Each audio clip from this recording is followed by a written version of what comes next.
kitchen. A young girl is playing in her bedroom when she hears her mother call to her name from the kitchen, so she runs downstairs to meet her mother. As she's running through the hallway, the door to the cupboard under the stairs opened, and a hand reaches out and pulls her in. It's her mother. She whispers to her child, "Don't go in the kitchen. I heard it too." Upstairs. When I was a child, I lived in a rented 2-floor house. Both my parents worked, so I was often alone when I came home from school. One early evening when I came home to the house whilst it was still dark, I called out, "Mum?" and I heard a voice saying, "Yes?" from upstairs. I called my mum again and again, and I got the same "yes" reply.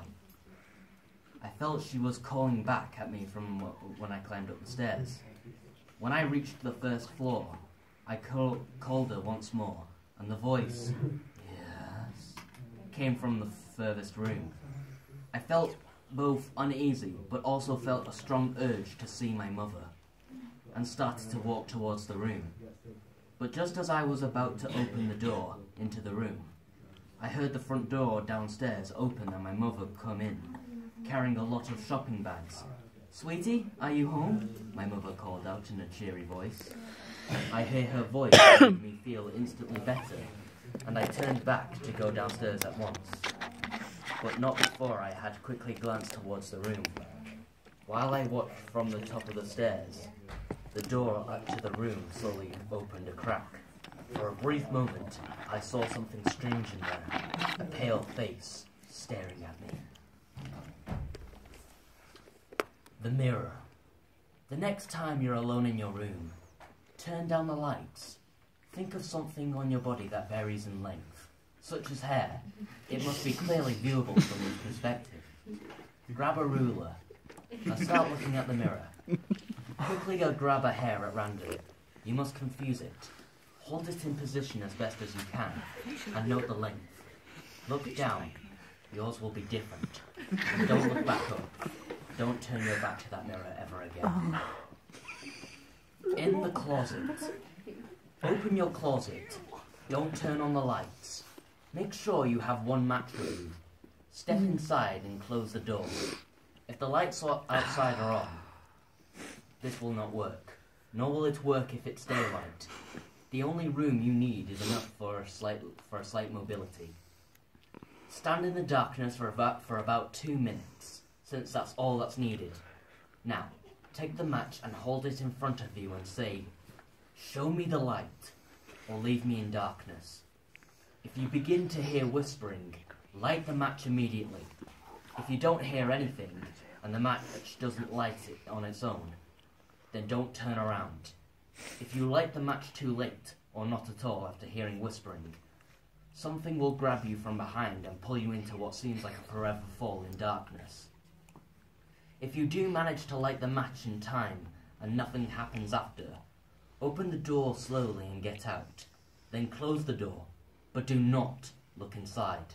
From then on, never look inside your closet without the light on at all. Some say if you leave your closet open during the night, you can see the demon watching you with its 2 red eyes that glow like matches. Messages.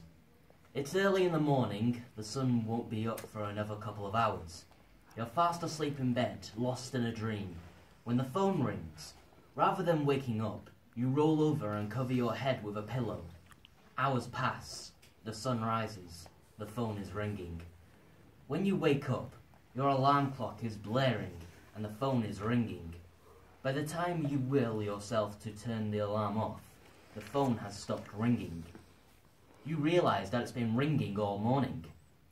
You slide out of bed and press the blinking red button on your phone as you stumble into the bathroom.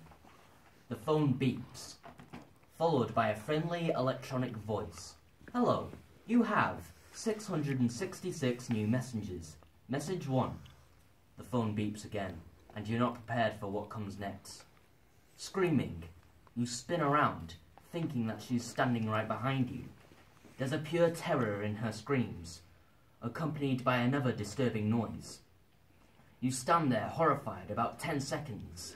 Screaming gives way to a hysterical gargled crying before dying out when the sound of spilling meat and tearing flesh. The phone beeps again. You're shaking. Message 2. An angel statue.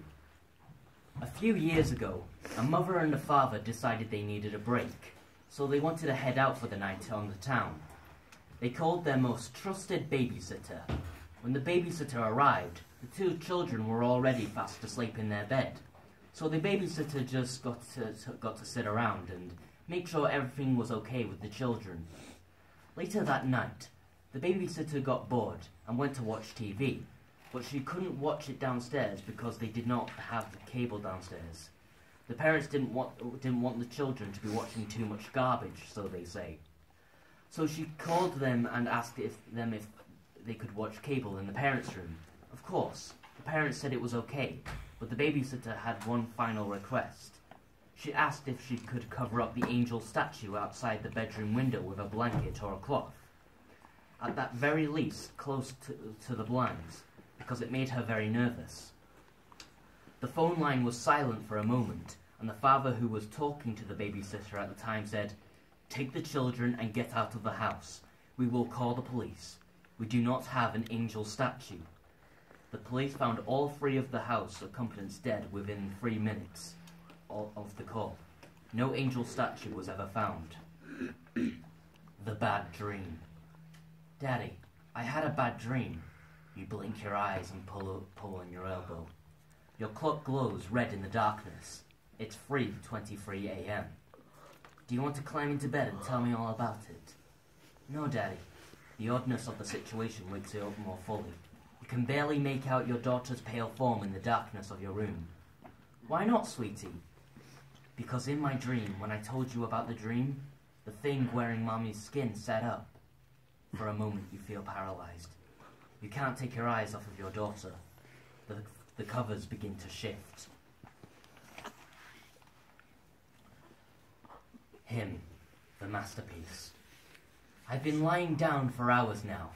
It's 5:35 a.m. and there's not much I can do. You know what the worst part about my situation is?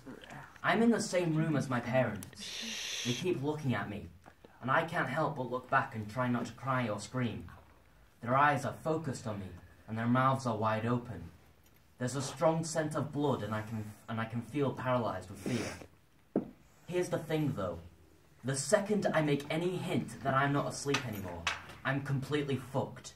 I will die, and nobody will be around to save me.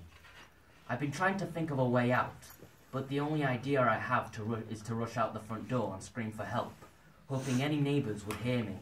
It's risky, but if I stay here, I'll surely die. He's waiting for me to wake up and see his masterpiece. You're probably wondering what's going on. I do tend to get ahead of myself sometimes.